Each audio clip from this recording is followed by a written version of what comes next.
What's up, everybody? It's that new edition of the By the Horns podcast presented by Toyota. Toyota has more all-wheel drive and four-wheel drive vehicles than any other brand, so find yours and shine on. Toyota, let's go places. Cam Smith rocking with my man, 𝗙�C Johnson. You know him, CHSN Bulls Insider. And we are on the other side of things when it comes to just how we view and cover the game, 𝗙�C, because it's the offseason for us because the Chicago Bulls are not in the play-in anymore. We discussed that as we wrap the season for them, but then also not in the playoffs. But, man, it has been a spicy NBA playoffs. And I'm going to speak for you, 𝗙�C, for guys that remember the 90s and the physicality level and the 80s a little bit as well, of just when it was playoff basketball, it was grown man basketball. We're kind of getting back to that, what we've seen so far through these first rounds, but a lot of storylines that we can touch on, 𝗙�C. So one, let me ask you, how you doing, my man? It's great to see you.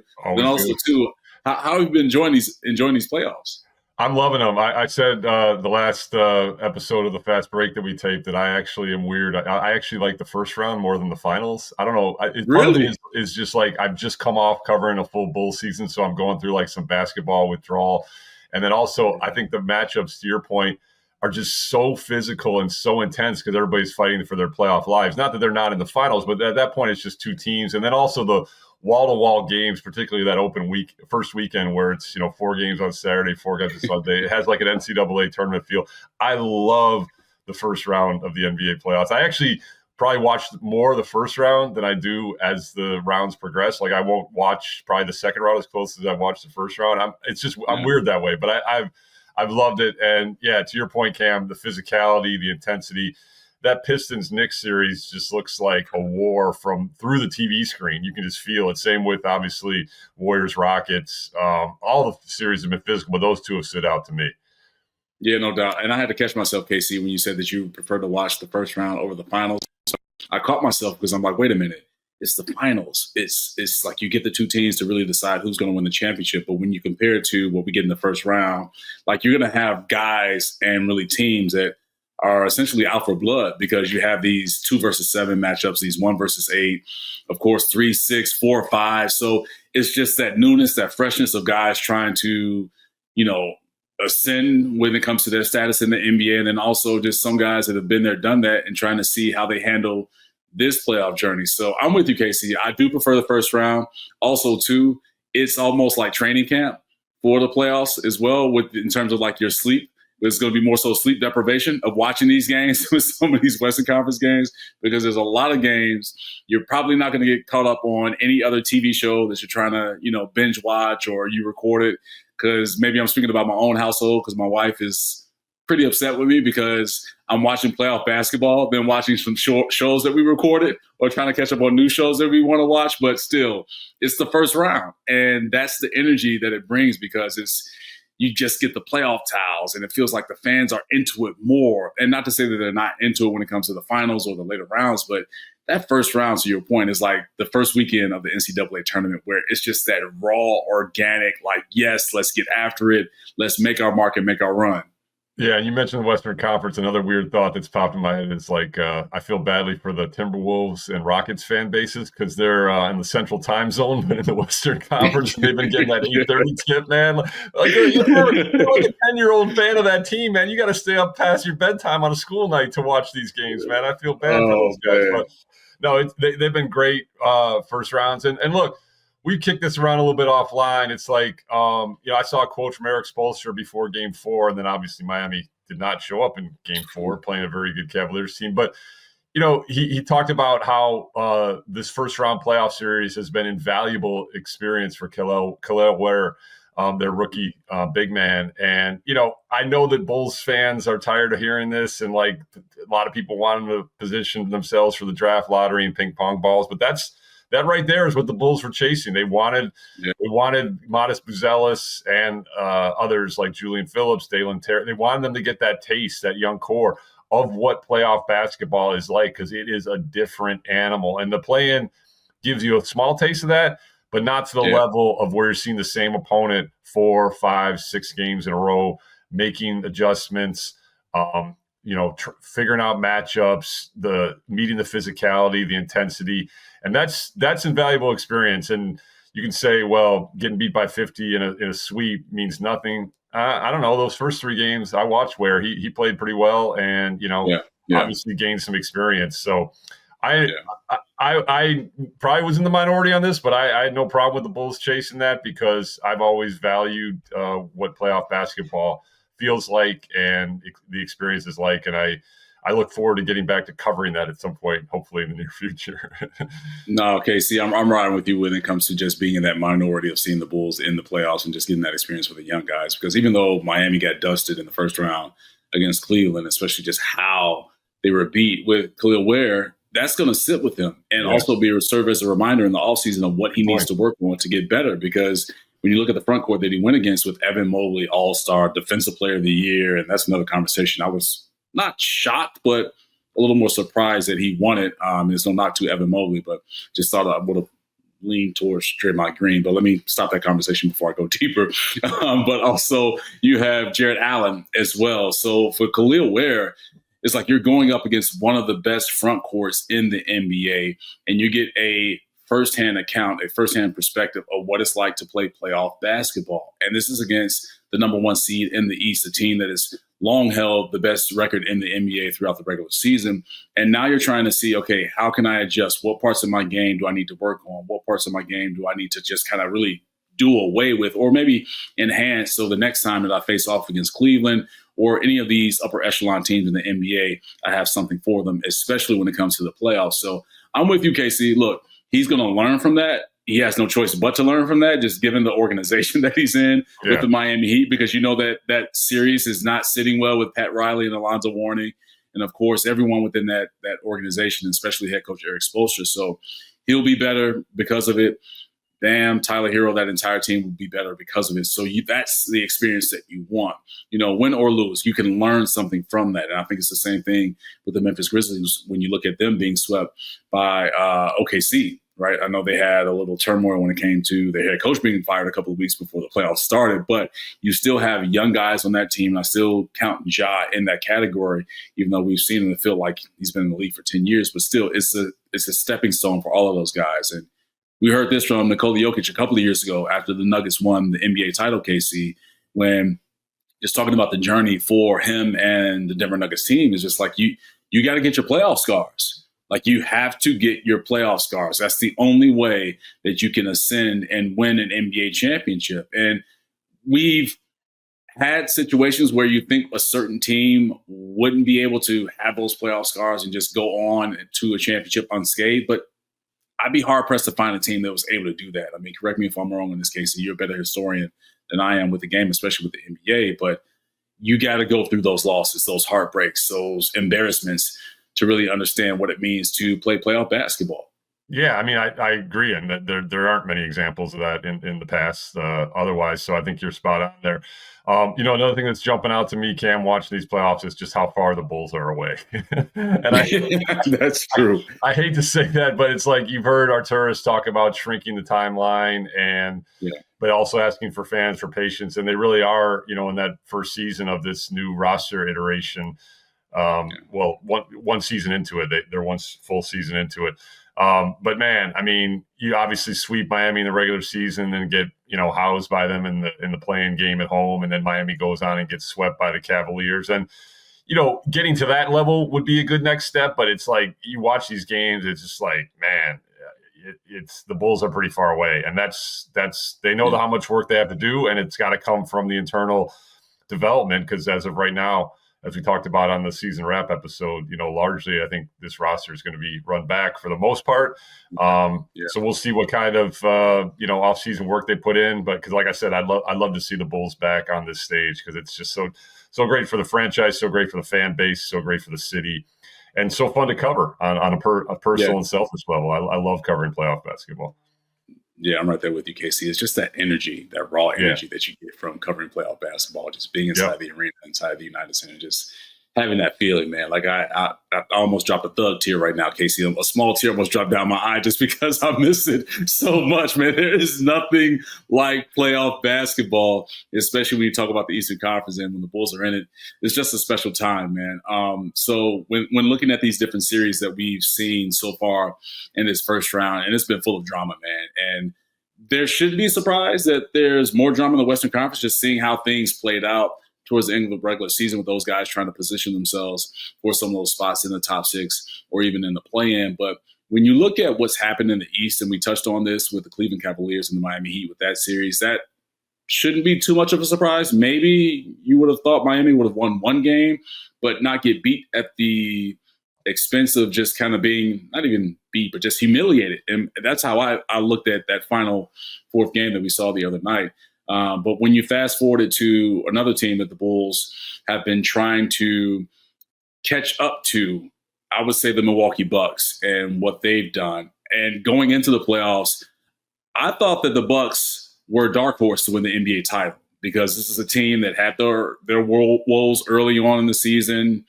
Obviously, Doc Rivers got a lot of criticism. They turned the ship around, got things going. Dame Lillard started to find himself.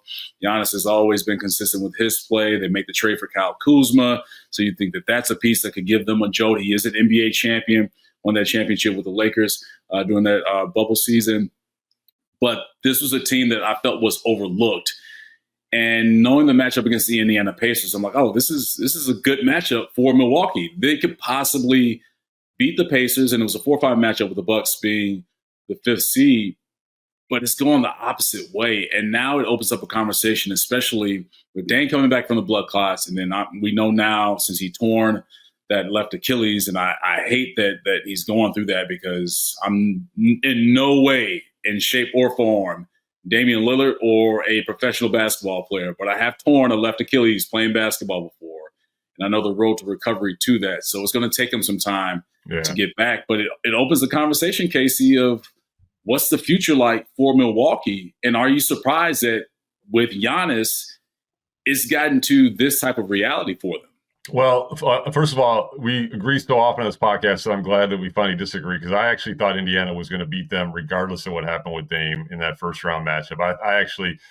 I like the way that Indiana plays their style. I think Carlisle is, to me, one of the long overlooked coaches in this league. I think he's elite at what he does. It was going to be a good matchup, obviously, at 4-5, but I personally picked the Pacers to win that series regardless of Dame injury. I feel like, Cam, I've been saying like the Bucks championship window is closing or has closed for like 3 years now or 2 years. Or I can't remember when they won the championship. It hasn't been that long, but I feel like shortly after that championship, I was like, their window is closing or closed. And obviously, you have top 3 player in the world. Your window is still on life support or somewhat ajar. But I don't know, man. I never loved the Dame Giannis pairing. 𝗵𝗀 to me didn't show much after he arrived.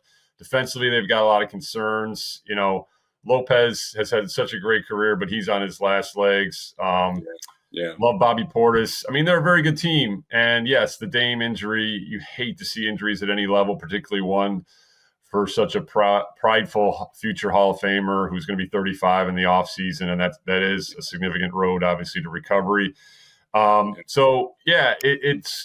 Look, the combine's going to be here in 2 weeks. That's when the entire league descends upon Chicago, and our job as reporters is to go out there and hear the chatter. And I guarantee you there's going to be a lot of Giannis chatter because that is now the reality. Like, do the Bucks need to try to trade Giannis and acknowledge the window is closing or about to be closed and start over? I ran that by an executive that I know yesterday, and they just talking loosely, text messaging, and he's like, what would you even like? Where would you even start like the asking price for Giannis? And I jokingly responded, AD, Max Christie, and a first round pick because that's what Luka got. I mean, like, you're talking about a top 5 player in the world, right? I don't know. It's hard to wrap your brain around. I will say this: Giannis has long been intensely loyal to that franchise and to that community. I doubt you'll ever hear him publicly ask for a trade. But those are the conversations that are going to have to probably happen in this offseason. John Horst, their lead executive, just signed an extension. So he's going to be on the job to either see this through, continuing to build around Giannis, or, plunging this into a different situation. There's been some loose, fun internet chatter linking Giannis to the Bulls, but then I got an email from an odds maker this morning saying the Bulls are 50-1 shots to land Giannis. So oh my God. I don't even know how to wrap all this up, Cam. I'm just saying, I'm declaring the Bucks dead. Prove me wrong otherwise, Milwaukee, and I don't mean to be harsh, but great run, a lot of success, but and I could be wrong, but I just feel like, especially now with this horrific Dame injury, and you feel for him, that window is officially closed.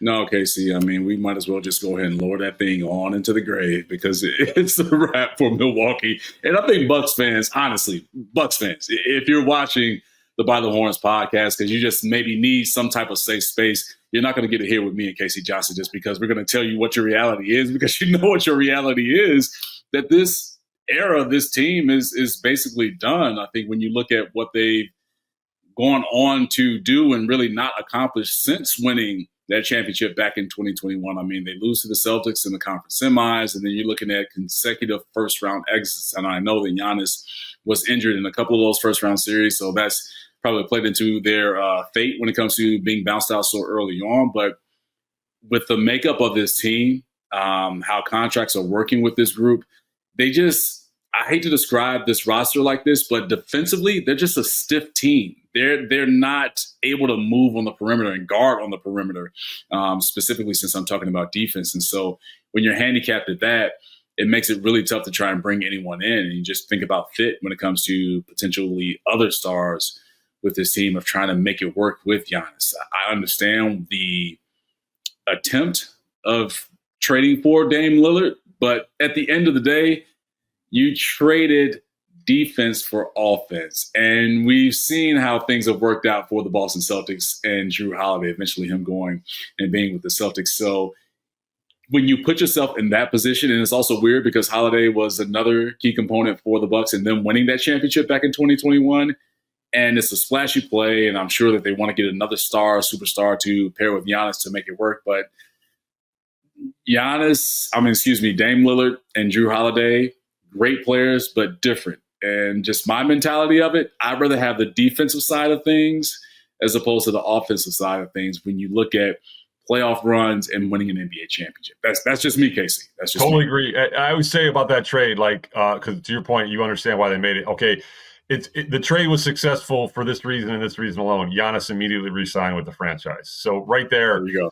That is a win, but I'm with you. That trade to me is what I understood why they made the bold swing and tried it. But that trade right there is where the descent started, because to me, Jrue was that ultimate glue guy, so critical to that championship. And look, Dame's a Hall of Famer. I'm not ripping on Dame. I'm just saying the mix of Jrue with that team is what gave them the special sauce. And you're seeing that same impact in Boston, although obviously he's battling some injuries now. Right. That's that series, and the Knicks Pistons series have been my two favorite of the East. And then we can. Now we talking, Casey. Now we talking, baby. But I got to ask you, foul or no foul on the Hardaway play? What's your opinion? I'm going foul. Foul. Absolutely. I got into a text argument with somebody about this. They're like, "Oh, it was a physical game. You swallow the whistle there." And look, I hate having referees decide the game, but that was a blatant foul. It was a blatant foul. Anybody saying that it's not a foul is blinded by whatever Knicks attachment that they have, because that was a clear foul. I have family and friends that are Knicks fans. And they even said it was a foul. But also they're going to take it as like, man, I'm glad they didn't call it, because now we're up 3-1 headed back to the Garden. So if you're on the side of saying that wasn't a foul with Josh Hart on Tim Hardaway Jr. in that corner, then just stop watching basketball. I don't care what you're saying about, the refs should just swallow the whistle and not make that call. It was a clear, really, if you want to count it, it was 2 fouls. When you look at the body and the upper torso of Josh Hart, and then also on the block attempt where he hit Hardaway's hand on the 3-point attempt. So, yeah, it's a foul, Casey, all day, every day. And 𝗵𝗶𝘀𝗶𝗹 went after those officials, man. Hey, Yes, as he should have. Yes. I'll tell you this. You talk about an incredible playoff atmosphere, those 2 games in Detroit. You could just hear it through the TV. And I have loved watching these Pistons play. You can tell they're just not quite ready. But you talk about a young core that is showing some mettle, going head-to-head, blow-to-blow with these Knicks. I think 𝗵𝗶𝘀𝗶𝗹 ₺ while has been a fantastic presence during the regular season, he has not quite played to his preferred level in this first round. It's not over yet, so maybe he'll revive that. But man, Cade Cunningham's the real deal, and I love watching the rest of that Pistons score. They are tough, they are defensive minded, they're physical, and they're going to be a problem in the Central Division moving forward. Trust me on that one. Look. When we saw them come to the United Center for those back-to-back games against the Bulls, this was my experience, 𝗻�C. So from my perspective of being in the media room and seeing them come out into the hallway, kind of stretch and warm up a little bit, but they had the big speaker, and I've talked about this on the By the Horns podcast before, and the music was blasting throughout the tunnels. It felt like the media room walls were shaking. It was so loud. And you heard Tim Hardaway Jr. say, Detroit's in the house, and that's just their mentality where they come in an arena as a visitor and they don't care. They just want to take over your building. And going back to just how I grew up watching basketball, how I played basketball, just is that I don't care about you, I'm tougher than you mentality. We don't care if we're like the underdogs or anything like that. We're going to come in and make you respect our name. And so that, for me, watching this Pistons team, and they do it through physicality, as you mentioned, but also skill, because Cade Cunningham, you talked about him and watching him and just ascend to another level for himself.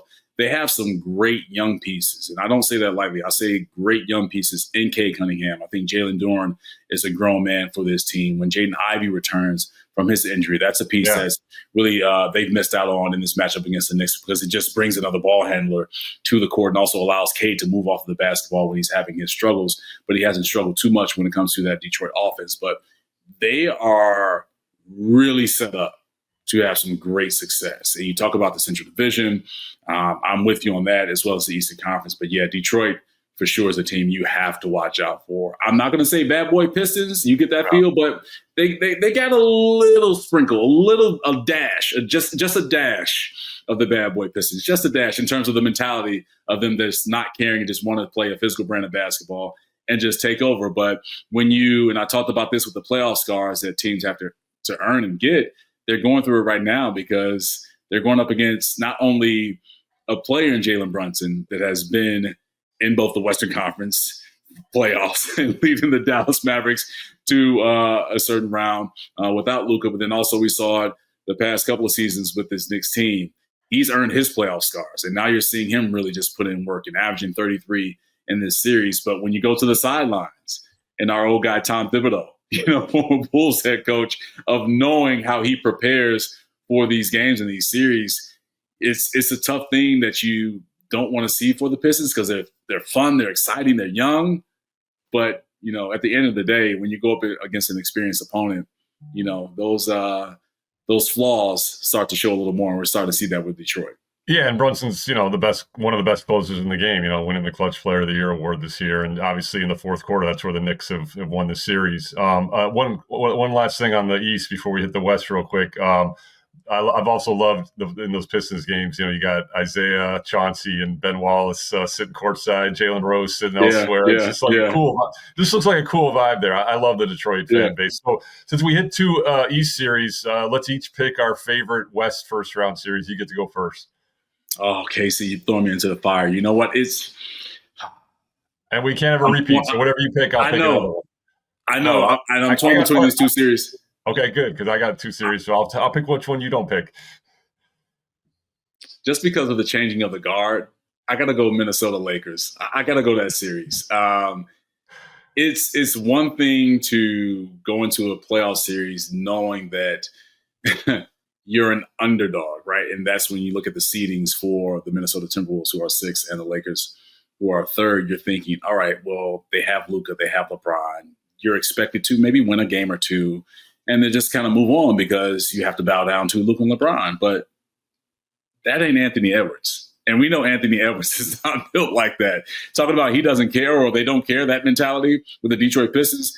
Anthony Edwards does not give a damn who you are, because when you step on that court, he's going to really go after you. But it's not so much with Anthony Edwards. I mean, Julius Randle, who, for me, watching his career, I've expected more out of him. But I would say that the run that he's been on recently with this Minnesota team has put them at another level, which is great. And then Naz Reid has been, oh man, so pivotal for the Timberwolves off the bench. So what I'm getting to, KC, is the matchup for the Lakers. It's just a bad matchup.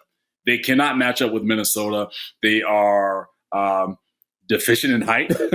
Is a good way to put that. But they're just going into this series, or not going into the series, but as we go through this series, the Lakers are finding out that they can't really do anything. And that's the tough spot to be in, where you know the inevitable is going to happen. One, with Anthony Edwards, but then also two, when it comes to these rotations and these matchups, and we see that the amount of minutes that LeBron and Luka are playing, it's weighing on them. And now they find themselves in a must-win game in Game 5 back on their home court.